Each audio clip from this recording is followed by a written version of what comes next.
The snake women wanted to reproduce, but there were no males in the tribe, so they must go out to find husbands after becoming adults. And their requirement for choosing a mate has only one condition: he must be strong and healthy, because their bodily fluids contain toxins. If the partner is a thin man, he would probably get poisoned and die after a few days of dating. However, this point is no problem for Jack at all, because he is the reincarnation of the ancient strongest Dragon King, the dragon power contained within his body, let alone a small snake woman. Even conquering the world is not difficult for Jack, but Jack, now reincarnated as a human, has no ambition at all. Since being ruthlessly betrayed and killed by the hero in his past life, he is tired of deceit and trickery. He just wants to be an ordinary farmer, and live out his life safely and steadily. Every day he just farms and protects the village, and learns human magic in his free time. Many years passed and the village remained peaceful, but the lizard men living in the nearby swamp have not shown up for a full 2.5 months. Jack suspected something must have happened, so he actively proposed to go to the swamp to check. The villagers came to see him off one after another. The nun even prayed for Jack, hoping he would return safely, but they did not know there are really few people in this world who can take Jack's life. Just like that, Jack soon arrived at the destination swamp, although it looked completely calm, but Jack only slightly used his dragon power, and discovered the soil and water in the swamp area were seriously imbalanced. This forced the lizard men to leave this place, but before Jack could think of a solution,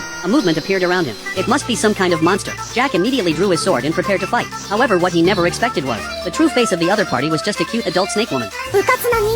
Facing the snake woman's threatening words, Jack was not afraid at all. He was just very confused why a snake woman would live in this kind of place. But the only thing certain is, the snake woman is really as beautiful as the rumors. This allowed him, this Dragon King, to see with his own eyes. Seeing that Jack was not afraid of her at all, the snake woman's brain ran fast, looking for a method to deal with humans. Then she made moves with charming attributes. However, the snake woman shook for half a day with no effect. Instead, Jack misunderstood her as having a brain problem. But this is not the snake woman's fault, because trying to charm Jack, this Dragon King who lived for tens of thousands of years, the snake woman's skill was far from enough. At this time, a giant earth spirit drilled out, directly extending a giant hand to crush the snake woman. Fortunately, Jack had quick eyes and hands. He saved her in one step, then hid in a safe place.